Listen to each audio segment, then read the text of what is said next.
My mother-in-law has a personal issue with me, Adrian said flatly. He didn't look at me, but every word was a knife. The immigration officer turned. Ms. Callahan, care to respond? Melissa, my only daughter, sat frozen beside him, hands clenched in her lap. They needed me to play along, to lie for their marriage. I looked the officer in the eye and said, I'm her mother, and I was asked to commit fraud. All right, before we dive into this crazy story, do me a favor, subscribe and tell us where you're watching from. It wasn't the first time my daughter asked too much, but this time it was federal. The coffee in Evelyn's cup had gone cold, untouched for the last 20 minutes, but she didn't dare move. Melissa sat across from her at the kitchen table, elbows pressed hard into the oak surface, hands clasped like a child caught in the act. Her voice was soft, rehearsed, and had that particular sweetness Evelyn had learned, over too many years, to distrust. Just say you've seen us live together, that's all. Evelyn blinked slowly, like the room had gone out of focus. Outside the bay window, the late afternoon light broke into long gold stripes across the counter, hitting the half-empty sugar bowl and her unopened mail. She let the silence stretch long enough to make Melissa shift in her chair. Melissa, Evelyn said carefully, her voice like the spine of a book creaking open, I've never seen you two share a home, not once. Her daughter's smile strained. You don't have to lie. Just soften things. You've been over, right? That's all they need. Evelyn's gut twisted. Not the kind of twist that comes with guilt, but the cold, tight pull of a wire snapping somewhere deep. Seen them together? She'd seen Melissa rush to dinners alone. Heard her say, he's working late, more times than she could count. Adrian had been at 3 family gatherings in the last 2 years. All 3 times he'd barely spoken 10 words to her. She glanced down at the manila envelope Melissa had set between them like it held something sacred or radioactive. He needs this, Mom, Melissa added, her voice trembling now. We're up for our final interview. If we mess this up, he could be deported. One signature from you, saying you saw us together, that could make the difference. Evelyn folded her hands in her lap. She felt her pulse in her thumbs. Slow, heavy. You're asking me to give the government a sworn statement about something I haven't witnessed. Melissa exhaled sharply, like that made Evelyn the unreasonable one. You're making it sound dramatic. It is dramatic, Melissa. This isn't like when you asked me to say you were at my house the night of that fender bender. This is the federal government. Immigration. Her daughter's eyes darted toward the envelope, then back. I'm not asking you to write a novel. Just sign the form. Evelyn stood slowly, pressing her hand against the table to steady herself. Let me think about it, she said. She didn't wait for a goodbye. The conversation had already left a bruise. That night, Evelyn opened the bottom drawer of the hallway dresser, the one filled with loose photos, envelopes without stamps and keepsakes she didn't quite know how to throw away. She spread the pictures across the living room floor like puzzle pieces. Christmas, birthdays, barbecues. There were snapshots of Melissa from every age, gap teeth, prom dress, cap and gown, but the ones with Adrian? A few posed smiles. Nothing candid, nothing intimate, no evidence of a shared home, not even a messy kitchen corner or a couch with both of them on it. She rubbed the edge of a photo between her fingers. Melissa with Adrian at the 4th of July picnic last year. He was standing 2 feet away from her, arms crossed, looking off to the side. She tried to remember. Did he even stay the whole evening? By the next morning, she'd convinced herself that Melissa had come to her senses, that maybe the request had been made in desperation, not calculation. At 9:42 a.m., the doorbell rang. Evelyn opened it to find Melissa already halfway down the driveway, slipping back into her car. On the welcome mat was the manila envelope. She picked it up. Inside was the affidavit, typed neatly at the bottom. Sworn statement of U.S. citizen name, Evelyn R. Callahan. Her name had already been filled in. The line for signature was left blank, but the message was clear. They'd done everything but move her hand for her. She stood in the doorway, fingers tightening around the edges of the paper. The wind picked up, brushing dry leaves across the porch. The silence inside the house pressed in around her like insulation. but it didn't feel warm. It felt suffocating. Evelyn walked back inside slowly, affidavit in hand, and laid it on the kitchen table. Her eyes lingered on her name. Not in her handwriting, but there, just the same, a name they were counting on to hold the lie in place. It's harder to lie when the truth never lived there. Evelyn stared at the affidavit under the morning light as if it might start confessing to her. Her name, typed in a box meant for truth-tellers, glared back like an accusation. The signature line waited like a trapdoor. Her hands ached from clenching them around her coffee mug too long. She picked up the phone and dialed Janet. "Evelyn? Hey, hun. Everything okay?" Janet's voice came through crisp and warm, familiar as the faded photo of them at their retirement party that still sat on Evelyn's mantel. "I need to ask you something legal-ish," Evelyn said, lowering her voice even though she was alone. "Have you ever notarized an affidavit for immigration?" A pause. Then Janet's tone changed, less casual, more precise. "Not often, but I've seen a few. Why?" "My daughter wants me to sign one. Says it's just to confirm they live together, but it implies I've seen it firsthand." Janet exhaled slowly. "Did you?" Not once." "Then don't sign it. Evelyn, listen to me. If you swear to something that isn't true and USCIS finds out, that's perjury. You'd be risking a felony charge." The word felony hit like a slap across the face. Evelyn gripped the phone tighter. "I thought it was just a formality," she whispered. "But it's not, is it?" "No, it's not," Janet said firmly. "And if your gut is talking, you'd be smart to listen." Evelyn hung up and carried the affidavit back to the kitchen table. This time, she read every line like a librarian with a red pen. The wording was subtle, "to the best of my knowledge," this, "personally observed," that, but the implications weren't subtle at all. The form didn't just ask her to vouch for Melissa's marriage, it asked her to say she'd witnessed it. In living rooms, at dinners, behind closed doors. She hadn't, and that fact was growing louder by the minute. By noon, Evelyn found herself parked outside Melissa's apartment complex, gripping her keys like they might stop her from doing something she'd regret. The brick building looked fine from the outside, well-kept flower beds, a dull bronze number 18 mounted above the buzzer, but something about it felt like a stage set. Perfect from a distance, paper thin up close. Melissa answered the door looking frazzled, wearing a sweatshirt 2 sizes too big and clutching her phone like it had just delivered bad news. "Mom? What are you doing here?" "I wanted to see where you live, since I'm expected to say I've seen it." Melissa hesitated just long enough to make Evelyn's stomach churn, then she stepped aside. "Sure, come in." Inside, the apartment was clean, too clean. No shoes by the door, no mail tossed on counters, a single toothbrush in the bathroom. Evelyn scanned for signs of Adrian. A jacket, a coffee mug, anything? "Where's Adrian?" "Working," Melissa said quickly. "He's always working." "Night shifts?" "Depends." Evelyn didn't press, not yet. Instead, she wandered quietly toward the bedroom. The door was open, the bed made. She moved to the closet. Only women's clothing, rows of blouses, shoes in matching pairs, a stack of yoga pants, not even a rumpled button-down or stray sock. Melissa hovered behind her. "Can you not dig?" "I'm not digging," Evelyn replied, voice steady. "I'm just observing." They returned to the kitchen. Evelyn looked around, her mind turning. A home, if it was truly shared, always left traces of another person. A mug left on the counter. Keys, spare change. Then she spotted it, an opened envelope half hidden under a phone charger. She walked over and picked it up.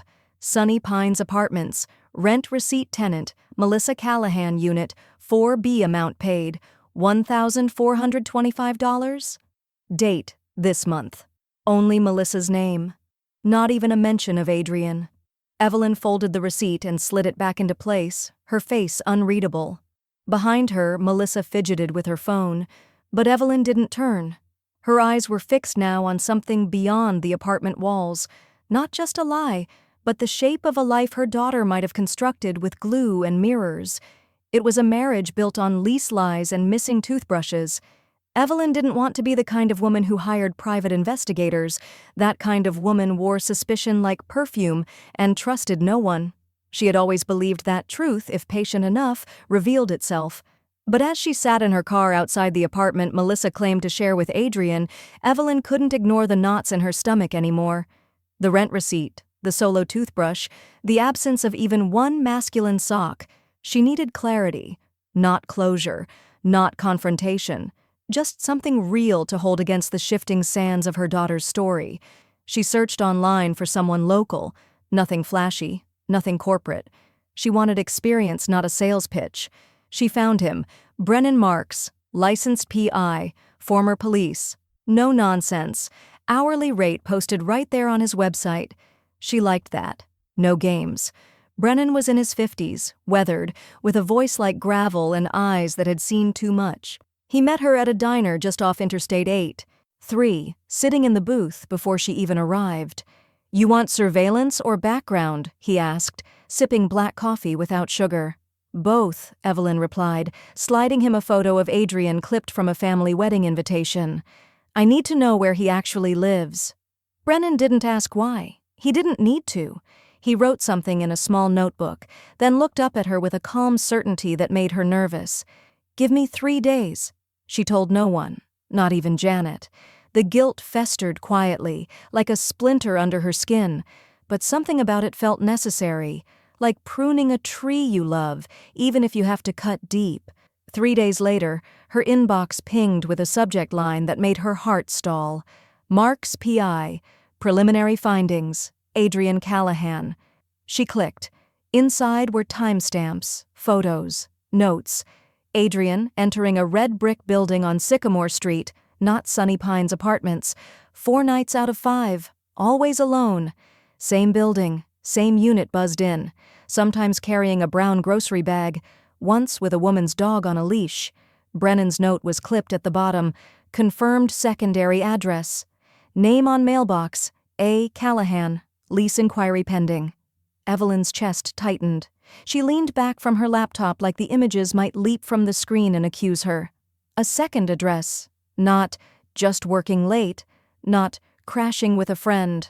She stared at a photo, Adrian unlocking the building door, head down, earphones in, casual, unbothered, like a man going home. That evening, Evelyn poured herself a glass of wine, not because she needed it, but because it felt like armor. She sat at her dining room table, flipping through old mental files of things Melissa had said over the past year. "Adrian's allergic to cats, we can't come over. Don't mail anything to our place, just send it to me. He's not big on family stuff." At the time, those lines had felt like Melissa just navigating married life. Now they rang hollow, scripted. She remembered the Thanksgiving last year Adrian had promised to come, then called an hour before dinner claiming a work emergency. Evelyn had caught Melissa alone on the back porch that night, smoking a cigarette she swore she'd quit. "I don't know why you defend him so much," Evelyn had said then. And Melissa had snapped, "Because no one else ever will." Now Evelyn wasn't sure if that had been devotion or desperation. Her computer dinged again. A new email, also from Brennan. Subject: Adrian, previous marriage record found. No body text, just an attachment. Evelyn hovered her mouse over the file name, a Callahan Lisette marriage record.pdf. She didn't open it. Not yet. She stared at the glowing screen, her heart thudding like a second hand on an old clock. Lisette. A name she had never heard, a shadow in the margins of a story she'd been told to co-sign. Evelyn clicked download, then froze as her phone buzzed beside her. Unknown number, new voicemail. She hit play. A woman's voice, tired but clear. "You don't know me, but I heard you're asking about Adrian. If you love your daughter, don't trust a word he says. He wasn't undocumented, he was just undocumented in this relationship." Evelyn sat frozen at her kitchen counter, the glow of her laptop screen the only light in the room. The PDF file had opened with a sterile precision. Names, dates, county records. Adrian Callahan had married a woman named Lisette Marquez in Maryland. Marriage filed in 2017. Divorce finalized in 2021. 2 years ago. Evelyn scrolled slowly, her fingertips cold on the trackpad. The details were bureaucratic, but unmistakable. It hadn't been a youthful misstep or a green card misunderstanding. It was recent, overlapping, strategic. She closed the file and stared into the dark. Somewhere in the house, the heater clicked on, but the air felt no warmer. She typed Lisette Marquez into the search bar, added Maryland, then Adrian Callahan. Page 3 of results. That's where it lived. A personal blog, letters to the leaving. The background was a soft cream, the kind of layout someone might choose to look brave, even while bleeding. The most recent entry was dated 14 months ago. The title, He Left Without Goodbye. Her throat tightened as she began to read.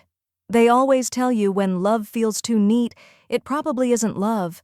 He proposed 8 weeks after we met, claimed it was fate, but after the green card came, he started working late, started sleeping elsewhere.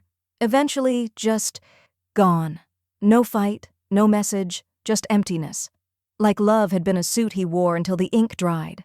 Evelyn scrolled slowly, absorbing every line. I'm writing this for women who wonder how they missed it. You didn't. You were supposed to believe it. That's how the trick works. A photo accompanied the post, a blurry, mid-laugh snapshot of Lisette and Adrian. She was gripping a sparkler, grinning at someone off camera. Adrian's hand rested lightly on her shoulder. Not possessive, not loving, just placed, like a stage cue. Evelyn printed the post and drove to Melissa's apartment without warning, the wind whipping sharp across her cheeks as she stepped from the car. Melissa opened the door with a raised eyebrow. Mom?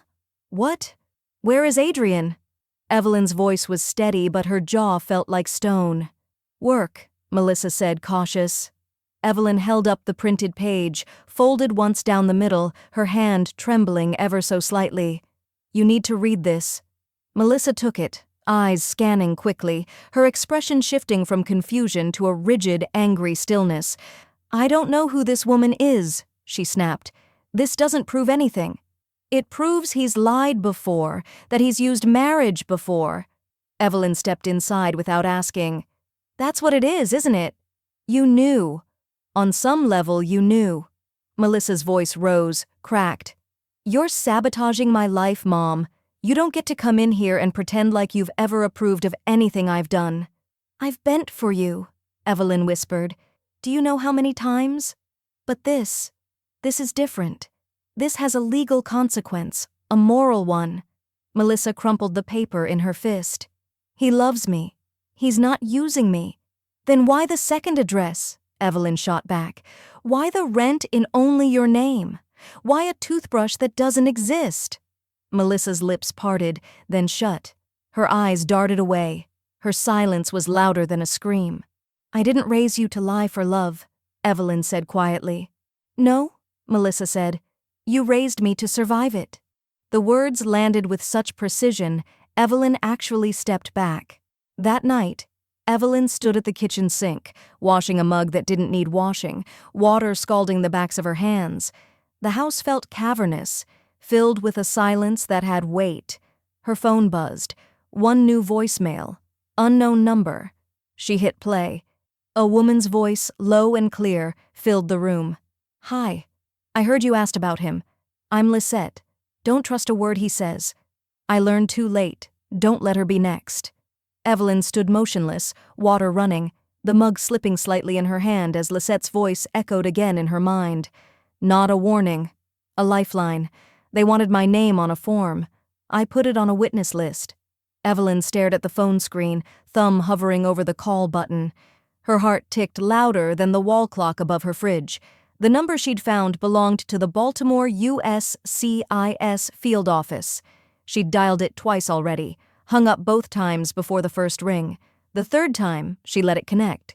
USCIS, Officer Marquez speaking. Her mouth was dry. Hi, yes, this is anonymous, please. I'm calling with a concern about a marriage-based green card case. A pause. Not surprised, just alert. Okay, you're not the petitioner or applicant? Number, I'm a family member. I was asked to sign an affidavit I'm uncomfortable with. Understood. Are you saying you believe someone may be misrepresenting their marriage to obtain lawful permanent status? The language was clinical, but Evelyn heard the gravity behind it. I'm saying I don't know what's true anymore, she said quietly. Another pause. Then, ma'am, if someone knowingly signs a false affidavit, they could face legal consequences. So could the petitioner, especially the petitioner. If you believe the marriage isn't genuine, you have the right to submit a voluntary statement. Evelyn's throat tightened. Would I need to testify? Not necessarily. Sometimes the details speak for themselves. Is there a way to do this? Quietly? There is. Come in. Speak with an adjudicator. We'll note your statement off record unless further investigation requires otherwise. Evelyn nodded to herself. I'd like to make an appointment. She didn't tell Melissa. She didn't even tell Janet. She drove to the federal building alone on a rainy Wednesday, the kind of rain that made the city feel blurry and closed in. Her hands trembled as she handed over her ID at the security desk. The guard didn't blink. She was led to a windowless room, no bigger than a large walk-in closet, with 2 chairs and a plastic pitcher of water no one touched. Officer Marquez, mid-40s, crisp blue shirt, weary eyes, greeted her with a nod, but no small talk. Whenever you're ready, he said, sliding a digital recorder onto the desk. This is voluntary, just tell us what you know. Evelyn exhaled. I was asked to sign a sworn affidavit affirming that I witnessed my daughter and her husband live together, she began, but I haven't seen any proof of that. Not a shared apartment, not shared bills, not even shared space.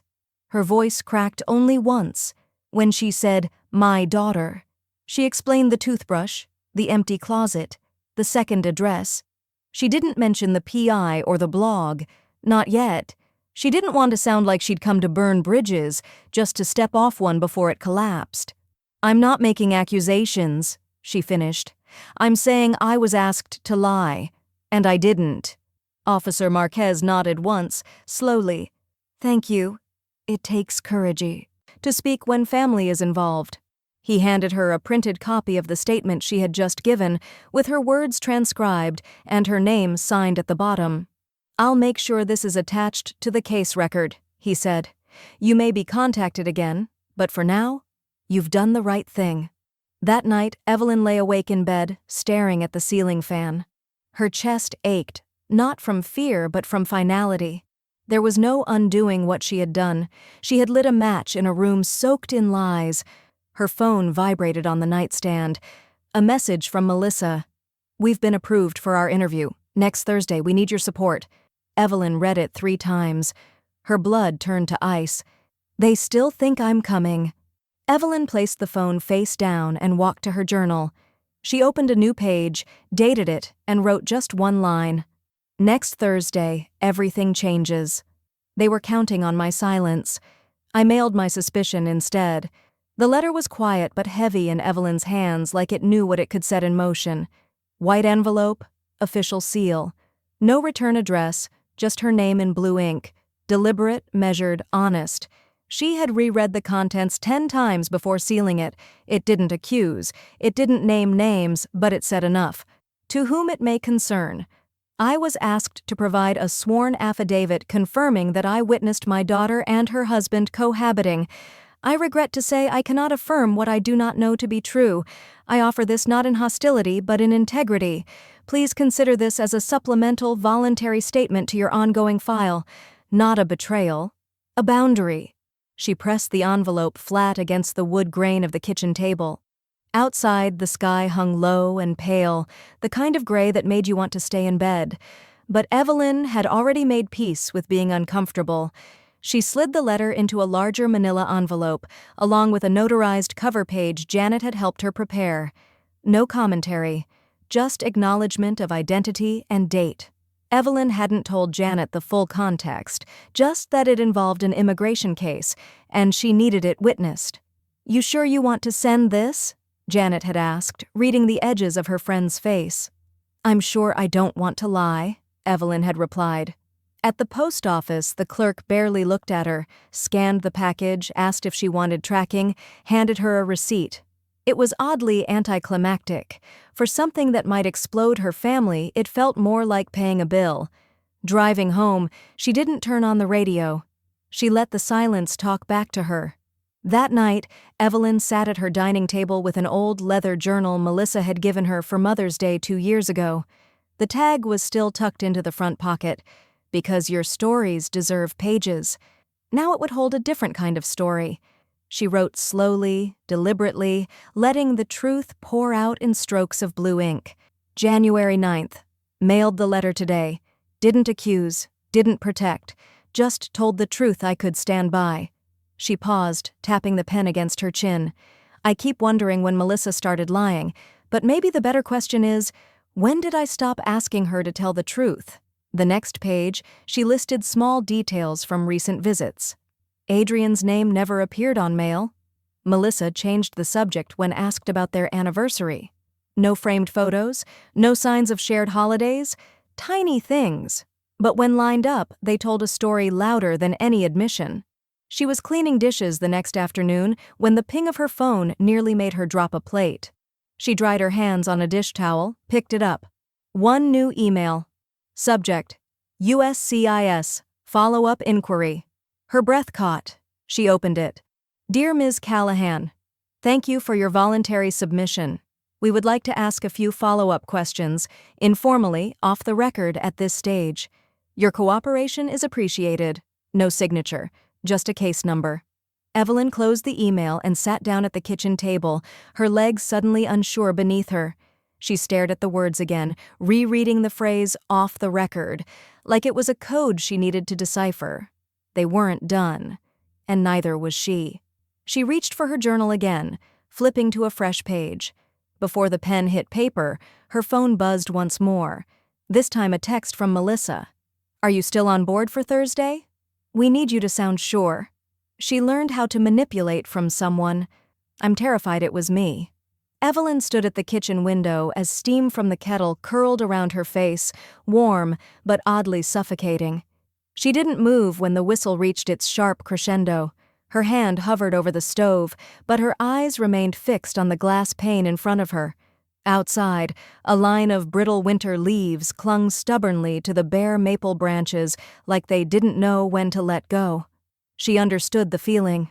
The words from Officer Marquez's email were still fresh in her mind. You'll be permitted to speak, briefly during the interview. Be prepared. Prepared for what, though? To break her daughter's illusion? To say out loud what she'd spent weeks unraveling in silence? Her mug clinked against the counter as she set it down too hard. She was tired. Tired of watching the girl she'd raised walk further and further into someone else's script, a version of love that looked more like performance than partnership. She thought of the early years again, uninvited but insistent. Melissa had been 5 when her father packed his car and left behind only a leather jacket and a silence that settled into the corners of their home like dust. Evelyn had tried so hard to fill the vacuum he left, not just with presents but with a kind of overcompensation, baking cupcakes for every school party, writing notes in lunchboxes, showing up to every recital even when the clapping hurt her hands. She hadn't wanted Melissa to feel the emptiness. But now she wondered if she'd taught her how to mask instead of how to confront, how to survive rather than how to live honestly. Evelyn picked up her phone and tapped out a message. Come by tonight. Just you. Before the interview, we need to talk. Melissa arrived just after 7. She didn't knock. The door creaked open, and Evelyn could already smell her perfume. Something cool and metallic like a hotel lobby or a department store. It used to be vanilla, warm, familiar. They sat in the living room, the television off, the only light coming from the reading lamp in the corner. Melissa curled her legs under her like she always had as a girl.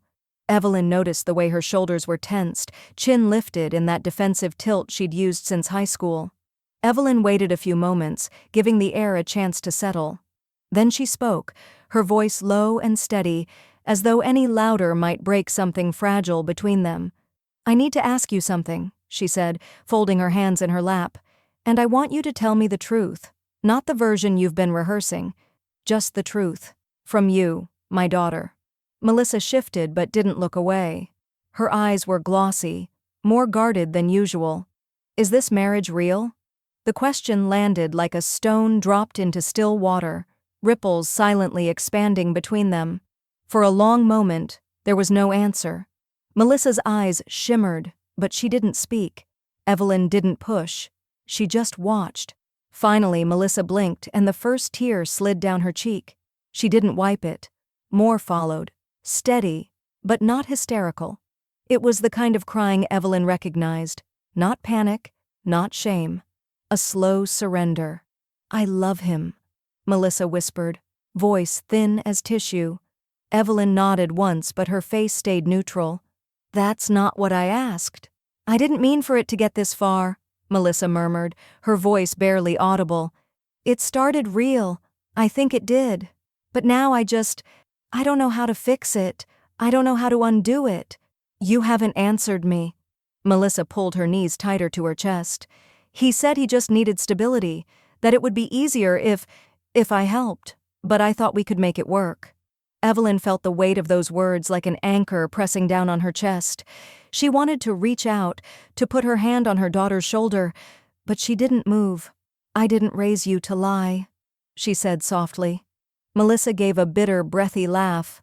"You raised me to hold everything together, no matter how bad it gets." The silence afterward stretched long and uncomfortable. Eventually, Melissa stood, wiped her face with the sleeve of her coat, and without another word, left the room. The door closed gently behind her. No slam, no final word. Evelyn sat for a while, staring at the shadow her daughter had left on the carpet. Her phone buzzed against the armrest. She looked down. New message from Officer Marquez. "You'll be allowed to speak briefly during the interview. Be prepared." Evelyn stared at the screen, her fingers tightening around the phone. The window beside her rattled slightly as the wind kicked up. She knew the next time she spoke, it wouldn't just be as a mother, it would be as a witness. They thought I was a signature. I became a source. The air in the waiting room was too cold, a recycled chill that carried the sterile smell of bureaucracy, clean floors, damp paper, old anxiety. Evelyn sat with her coat still buttoned, palms flat on her knees, staring at the institutional blue carpet like it might tell her something she didn't already know. Across from her, a poster warned against immigration fraud in 4 languages. She read every word, twice. She had come alone. Not because she had to, but because she didn't want anyone, including Janet, to see the moment her daughter's story cracked in front of federal eyes. A door to the left buzzed open and a woman in a navy blazer stepped into view. "Ms. Callahan?" Evelyn stood slowly, her legs stiff from waiting. "Yes. You'll be permitted to observe the start of the interview. If you're asked to speak, please keep your remarks brief and factual." "Understood." They walked down a long hallway with gray walls and fluorescent lights that buzzed faintly overhead. At the far end, a small interview room waited, neutral as a hotel conference space. Inside, Melissa and Adrian were already seated. Melissa's eyes widened at the sight of her mother. She blinked rapidly but didn't say anything. Adrian didn't flinch. He just glanced up, then back down, like Evelyn's presence was mildly inconvenient. Evelyn sat in the only remaining chair, her hands folded tightly in her lap. She could feel Melissa's gaze burning against her, but she kept her eyes on the immigration officer seated across the table. The officer cleared his throat and began. "This is a standard I-485 marriage-based interview. We will verify documentation, ask questions regarding your relationship, and may request clarifications from the sponsor or family witnesses as needed." Melissa nodded, her voice just above a whisper. "Of course." Adrian gave a clipped, "Yes." The questions started out dry. Dates, addresses, joint accounts. "Who pays the rent? Where do you keep your toothpaste? Where did you spend the holidays last year?" Melissa answered quickly, sometimes even for Adrian. Evelyn watched the way he deferred, offering only the minimum. "Yes. No. I believe so." The officer tapped a few keys on his laptop. "Do you take vacations together?" "We went to Asheville last summer," Melissa offered. Evelyn felt her brow tighten slightly. She had seen photos of Melissa in Asheville, alone, hiking selfies in coffee shops, but not one of Adrian. The officer continued, flipping through their file. You live at 4B Sunny Pines, correct? Adrian hesitated. Yes. Melissa nodded before he could falter again.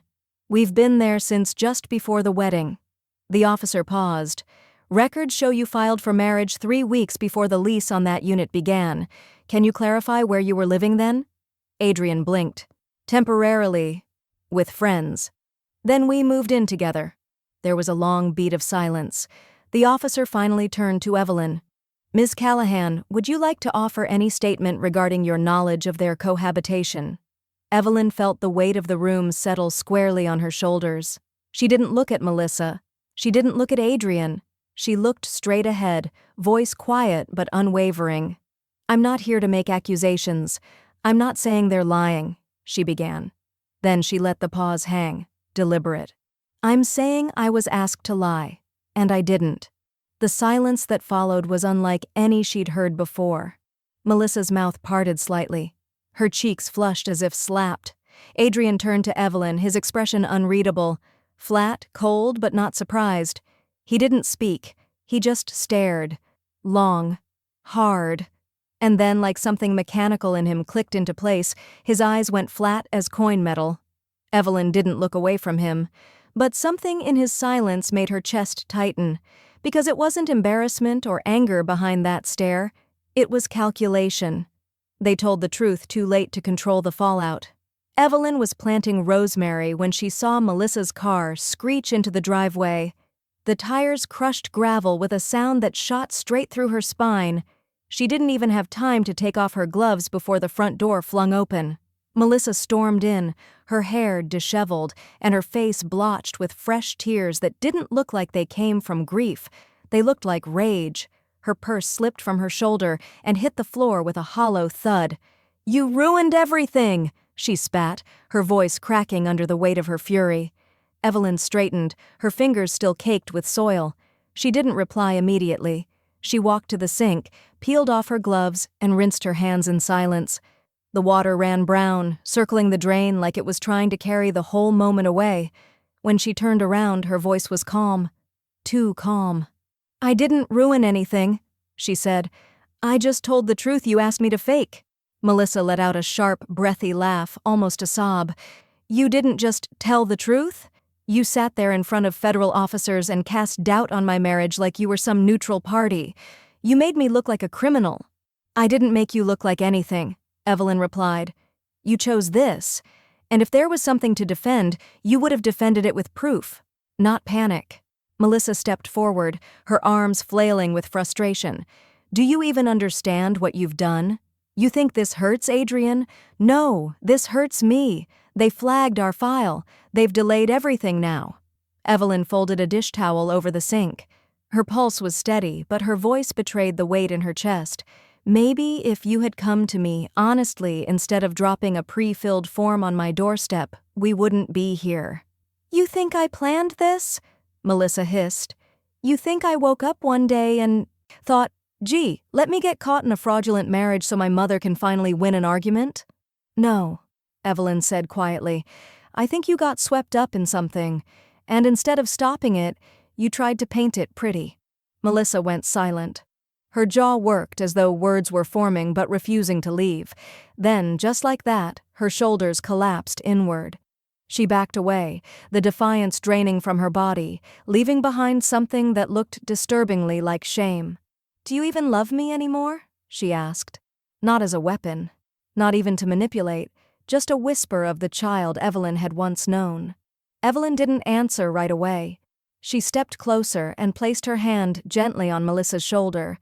Her voice was softer now, aching even.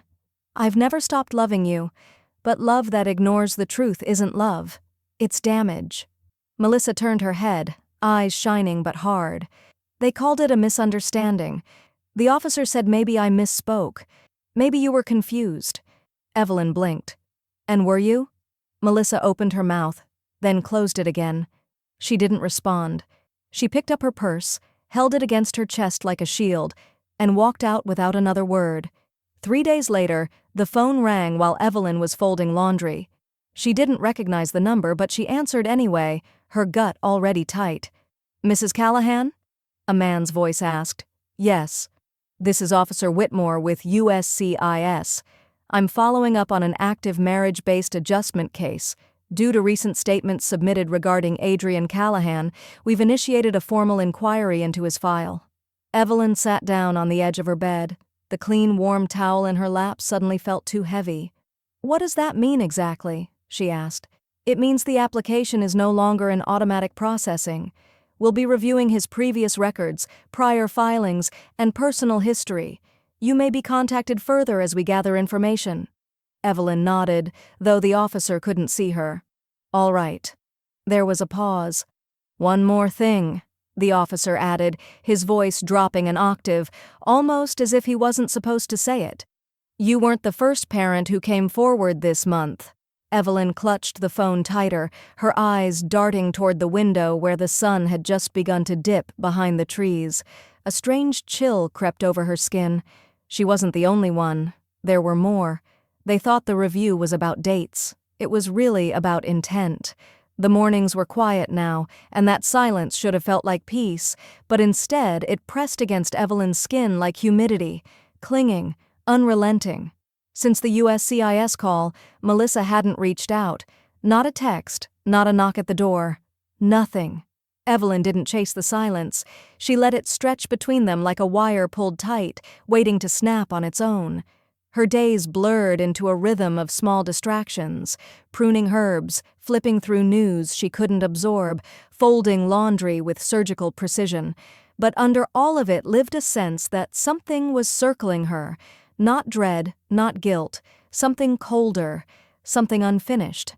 Then, one Thursday morning, as she bent to retrieve the mail, she noticed an envelope with no return address, her name handwritten in tight block letters. The paper felt stiff, industrial. No postage stamp. Someone had placed it there by hand. She stood on the porch, thumb sliding under the flap, opening it right there. Inside was a photo, 4x6, slightly glossy. Evelyn stared at it, blinking hard. Adrian, but not with Melissa. He stood outside a cafe, laughing with a woman Evelyn had never seen. His hand rested on the woman's lower back in a way that didn't suggest casual friendship. The photo wasn't staged. It was taken from a distance, grainy, but unmistakable. No note, no explanation, just that one image. She stepped back into the house and set the envelope on the counter. The photo looked too at home on her granite countertop, like evidence waiting to be filed. Later that afternoon, she found herself parked in front of a modest, slate-colored townhouse on the far side of Baltimore. It took 3 calls and 1 carefully worded voicemail, but Lisette had agreed to meet. Lisette answered the door without a smile, dressed in soft flannel and leggings, hair pulled into a practical bun. She didn't look surprised to see Evelyn, just tired. They sat in the living room, the scent of coffee and citrus candles floating in the air. A dog, a golden retriever with a white muzzle, rested silently at Lisette's feet. "I got something in the mail," Evelyn said, pulling the photo from her purse and placing it between them. Lisette glanced at it. Her eyes didn't widen, didn't narrow. She just gave a soft snort of breath. "Different city. Same act." Evelyn studied her. "Was it like this with you too?" Lisette leaned back, crossed her arms. "He proposed after 2 months. Said he'd never felt something move that fast. I was flattered, and lonely. He had charm, but more than that, he knew exactly what to say. Not in a poetic way, just strategic." Evelyn's fingers tapped the armrest, her mind absorbing the pattern. "When did it shift?" "Right after we filed the paperwork. He started traveling more, sleeping elsewhere. Said he had consulting work, but the addresses on the bank statements didn't match. Eventually I realized I didn't know where he was living, just where he kept his mail." There was a bitterness in Lisette's voice, but it wasn't new. It was aged, refined. "Did you tell anyone?" Evelyn asked. "I filed a statement with USCIS 2 months ago," Lisette said. "Didn't think it would matter until now." Evelyn felt a strange heat move through her chest. Not anger, not even validation. Something else. Solidarity, maybe. "You're not alone," Lisette said quietly, as if reading her mind.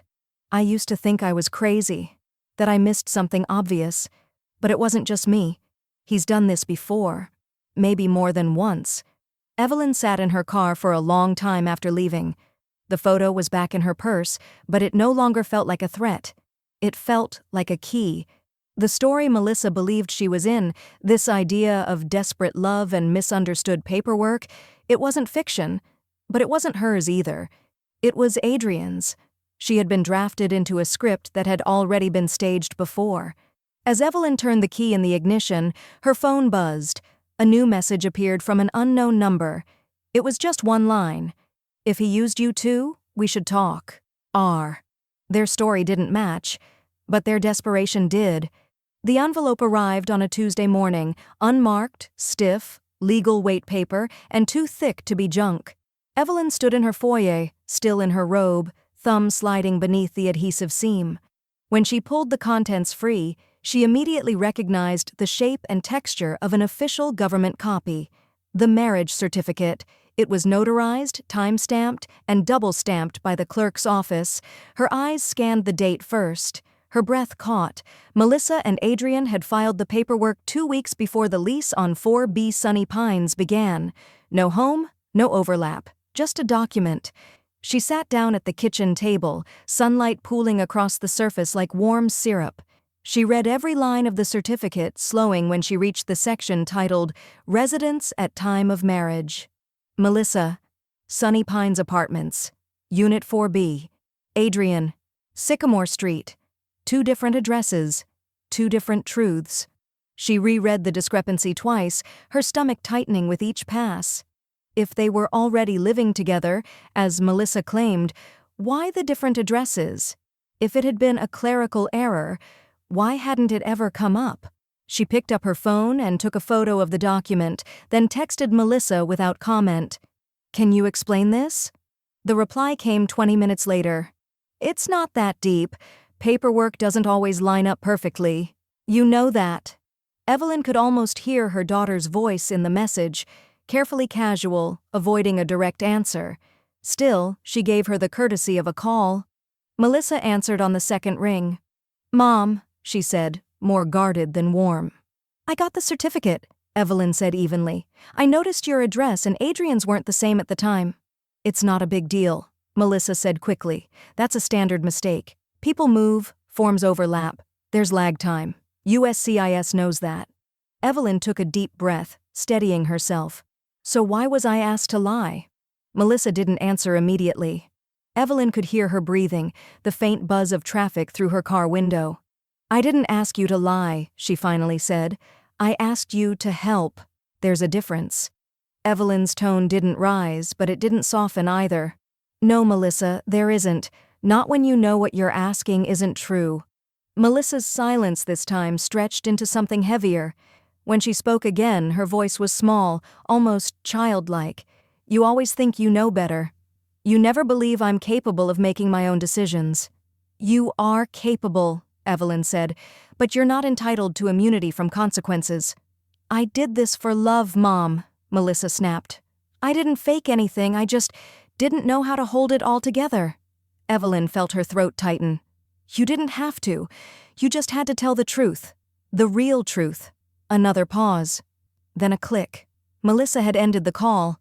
That evening, Evelyn sat at her desk, staring at the scanned copy of the certificate on her screen. She traced the names with her finger, not with sentiment, but with disbelief. What had they promised each other in that clerk's office, she wondered? Was it hope? Convenience? A transaction masked as romance? She closed the file and opened a fresh page in her journal. There's something strange about watching someone you love build a house of lies and hang curtains in the windows like they plan to stay forever. She hadn't written 5 more lines before the doorbell rang. A man, in a gray windbreaker, stood at her porch, badge clipped to his belt, a folder in hand. "Evelyn Callahan?" he asked. "Yes. I'm Agent Lowe with the Department of Homeland Security. You've been named as a potential witness in a federal immigration inquiry. We're issuing a subpoena for you to appear for testimony." He extended the folder. Evelyn took it slowly, her heart thudding in her ears. Her fingers brushed the paper's edge. "This pertains to your daughter Melissa Callahan and her husband Adrian Callahan," the agent added. "I figured," she said softly. After the door shut behind him, Evelyn stood with the subpoena in her hands and whispered aloud to no one, "This time, the truth won't just hurt. It will echo." This wasn't about citizenship. It was about control. Evelyn stood in the bathroom doorway, one hand gripping the cool porcelain of the sink, the other clutching a folded page of handwritten notes. The mirror reflected her posture, upright but not stiff. Her face, set but not hard. She had practiced the same lines for days, whispering them like a prayer she had to get right. "I was asked to sign something I could not in good conscience affirm. I have no vendetta, only the truth." Now the words didn't tremble when she said them aloud. They landed with the calm finality of someone who had nothing left to prove. Outside, the early light spilled through the living room windows like it had no idea what day it was, but Evelyn knew. The subpoena was still on the entry table, right where she had placed it 2 nights ago. Next to it, a worn silver pen, her late husband's. He'd left behind more regrets than heirlooms, but that pen had lasted longer than their marriage. She picked it up and tucked it into her purse. The federal building loomed gray and indifferent, as if it had been built to suppress emotion. Security was thorough but routine. Evelyn moved through metal detectors, elevator rides, and windowless hallways with the quiet resolve of someone who understood the weight of her decision. When she entered the hearing room, Melissa was already seated. She wore a dark blazer and avoided Evelyn's eyes completely. Adrian sat beside her, his arms crossed, jaw tight, as unreadable as ever. The sight of them together, so formally aligned, still didn't make them look like a couple. The immigration judge, a woman in her 60s with precise silver hair and a stare that could cut through excuses, called the session to order. "Mrs. Callahan," she said, nodding toward the seat reserved for Evelyn, "please proceed with your statement." Evelyn stood slowly, her heels echoing softly on the tile. She didn't unfold her paper. She didn't need to. "I was asked to submit a sworn affidavit confirming that I had seen my daughter and her husband living together. I declined, because I could not honestly say that I had. I wasn't trying to hurt anyone. I simply wasn't willing to lie." The courtroom was silent except for the rustle of papers and the soft hum of the overhead lights. Melissa sat still, eyes low. Adrian didn't blink. "I've never seen evidence of cohabitation," Evelyn continued. "Separate addresses, no shared utilities, no joint photographs from the home. I visited, more than once. It was always just Melissa's place." Adrian's attorney rose, sharply dressed and already wearing the smirk of rehearsed doubt. "Mrs. Callahan, would you describe your relationship with your daughter as strained?" Evelyn blinked. "I'd describe it as complicated, but I've never lied to her, and I'm not starting today." "You're emotional, aren't you?" the attorney pressed. "You feel excluded from your daughter's life. Maybe you don't like her husband." "I don't know her husband," Evelyn said evenly. "That's the problem." "Would it be fair to say your judgment might be clouded by—" Evelyn cut in, voice firmer now. "I've never been more clear." The judge held up a hand, silencing the attorney. "That will do, counselor." Evelyn returned to her seat, her pulse steady. She didn't look at Melissa. Not yet. She didn't trust what she might see there. The judge leaned forward slightly, folding her hands. "Given the conflicting statements and unresolved inconsistencies in the documentation," she said, "this case will be moved to formal review. Mr. Callahan's immigration status will remain pending until further investigation is complete." The gavel struck the desk. Sharp, final, for now. As Evelyn stood to leave, Melissa finally looked up, but it wasn't anger in her eyes. It was fear. And across the aisle, Adrian's expression didn't waver. Instead, he tilted his head slightly and offered a thin, unsettling smile. Like this wasn't the end, just a new beginning. They walked in married. They left individually questioned. The hearing room had emptied quickly, but Evelyn stayed seated for a few minutes after the gavel fell. The air felt sharp in her lungs, like the oxygen had changed with the ruling. Adrian's smirk was gone now. So was Melissa. They'd been led, separately, into adjoining rooms for further processing. That was the phrase the officer had used, calm and vague, as if this weren't the moment that would crack their lives open. Outside the courtroom, Evelyn leaned against the marble wall, letting her eyes adjust to the brightness of the hallway. Her knees felt unsteady, but her spine remained straight. She had told the truth, and the truth had moved the earth beneath their feet. 10 minutes passed, then 20. At the half-hour mark, Melissa emerged, alone. Her eyes darted up as soon as she saw her mother.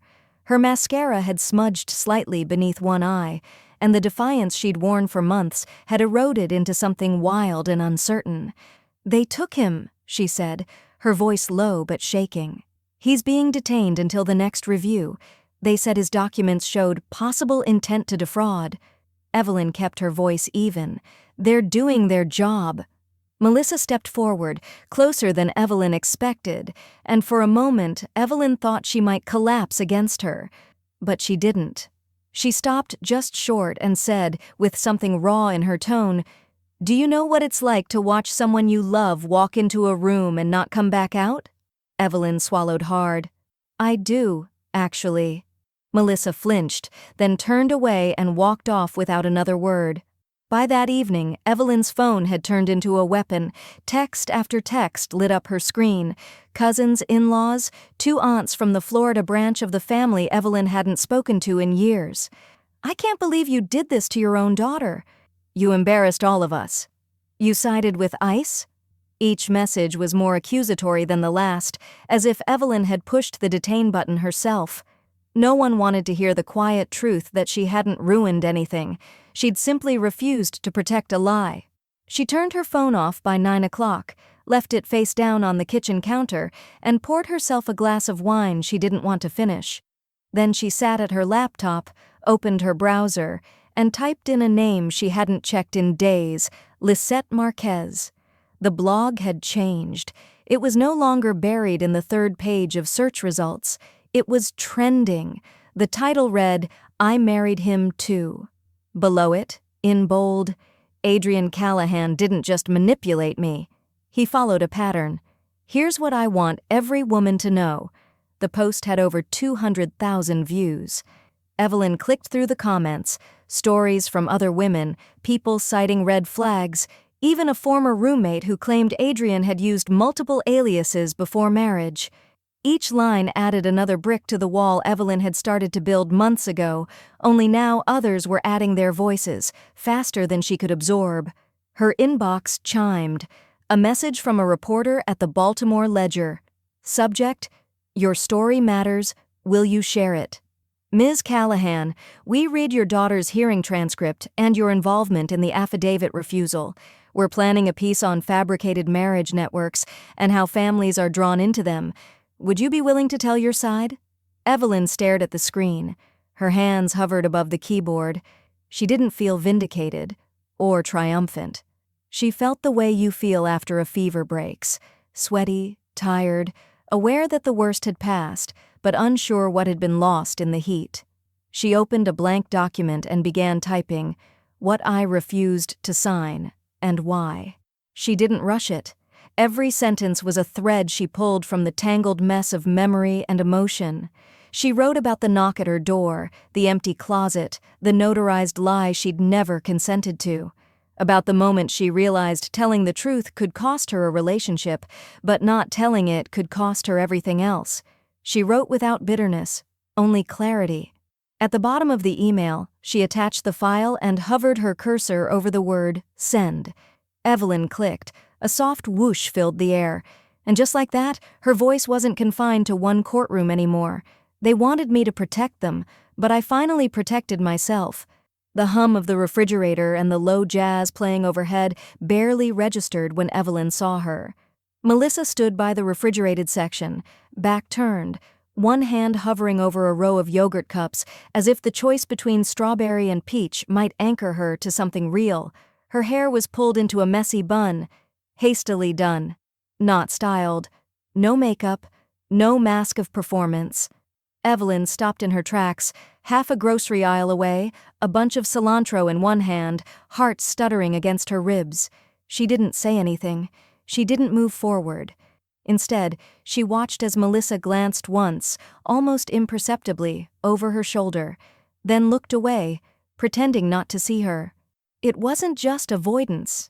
It was denial, as if Evelyn had become a stranger, as if the rupture between them had permanently rewritten the way blood recognized blood. For a moment, Evelyn considered walking up, saying something. "Hello, how are you? How's your heart?" But her daughter had made her choice in that courtroom, and Evelyn had made hers long before that, sitting in a windowless interview room refusing to pretend.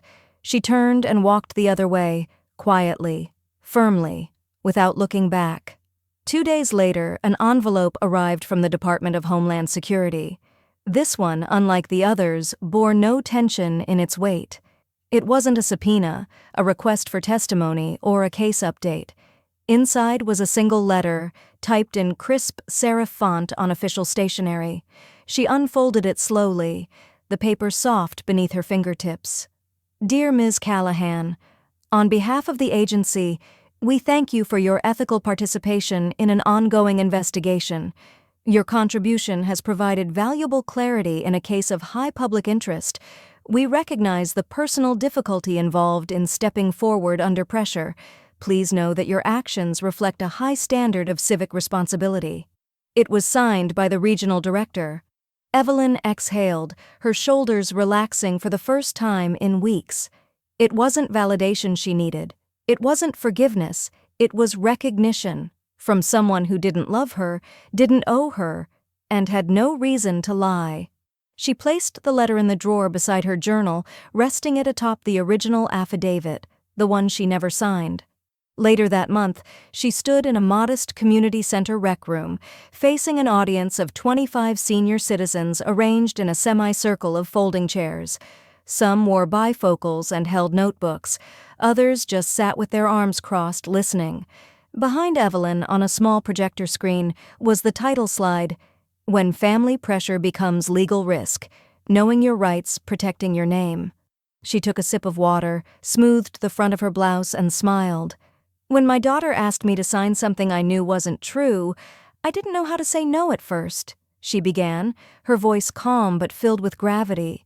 "I thought if I just stayed quiet, it would go away. That maybe silence wasn't the same as lying. But eventually I realized silence is where lies get comfortable." Heads nodded, pens moved. Someone in the back cleared their throat. She went on to talk about coercion that doesn't look like coercion. How guilt can wear the face of someone you raised, how it feels to be caught between instinct and loyalty, and by the end of the session, 2 people waited to speak with her privately. One woman described a grandson asking her to lie about residency for a loan. Another man confessed he still felt unsure about a family member's marriage. Evelyn listened to each one with the same steady compassion she wished she'd shown herself sooner. A week later, a neatly formatted email arrived from a federal training coordinator at the Office of Inspector General. Subject: Consent Request, Ethics Training Inclusion. "Ms. Callahan, we'd like to include a version of your written statement in our upcoming ethics training module for agency staff. We believe it offers critical insight into the reality of familial pressure in affidavit cases." Evelyn reread the message. Her name, once typed onto a form without her consent, was now being asked for permission. She clicked approve and closed the laptop, her reflection faint in the dark screen. For the first time in a long time, she didn't wonder how her daughter would feel. She wondered how many others might finally speak. "I didn't burn a bridge. I refused to cross a fake one." The late afternoon sun spilled over the porch like honey, slow, golden, warm against Evelyn's skin. She sat with one leg tucked beneath her, a hand-woven throw draped over her knees, and a chipped ceramic mug of chamomile tea resting on the side table. Her journal lay open in her lap. Across its dark green leather cover, the words, "The form I didn't fill," were embossed in quiet gold. She ran her fingers over the title, a small, satisfied smile playing on her lips. It had taken her months to decide what to call it. Not a memoir, not a manifesto, just pages filled with moments she'd once swallowed, now released onto the paper where they belonged. Inside were fragments, courtroom testimony, quotes from others who'd reached out, emails she hadn't deleted. There were pieces of herself in there too, the hard truths she hadn't wanted to name until the silence became heavier than the fallout. A breeze stirred the air, carrying with it the scent of mowed grass and something floral from her neighbor's garden. Evelyn leaned back, sipped her tea, and listened to the world as it was, not how she'd once tried to hold it together. Her phone, face up on the table, buzzed once. A message from someone named Karen H., a stranger. "I just wanted to say thank you. My son asked me to sign something for his fiancée that didn't feel right. I found your story in the ethics training I took at work. I didn't sign either." Evelyn's throat tightened. Not with pain, but with that sharp, aching sense of solidarity that only Camilla when you realize you weren't shouting into a void. She tapped a reply. "You did the right thing. That's enough." There were others, too. Dozens now. Messages that came in waves from across the country. Some were just one-liners. Others told stories of pressure, guilt, and the slow erosion of truth in the name of love. She hadn't gone looking for recognition, but it had come, quietly and steadily, from people who needed to know that silence wasn't their only option. Not once had Melissa reached out. Not after the hearing. Not after Adrian's detention. Not even when Evelyn's name appeared in the footnotes of the agency's legal training documents. And yet, Evelyn didn't feel grief. Not anymore. The sharp ache had softened into something else. Something resolute. She had made her choice. And if the cost was distance, then so be it. There were worse things than space between people, like lies passed off as love, like loyalty used as leverage. She flipped to a fresh page in the journal and began to write. Truth doesn't heal everything. Sometimes it just sets the wreckage on fire so you can see what's been broken. But that light matters, because in the dark, anything can pretend to be whole. The pen paused in her hand. She looked out across the street, where a pair of kids were racing their scooters up and down the sidewalk. Their laughter echoed, clean and uncomplicated. Evelyn smiled, then picked up her tea. She would never again be asked to fake a life for someone else's version of comfort. That was the boundary she had finally built, not of distance, but of honesty. The bridge Melissa wanted her to cross had never really led anywhere solid. It had been a facade all along, and Evelyn, at last, had chosen not to walk it. Some truths destroy families, others save your name.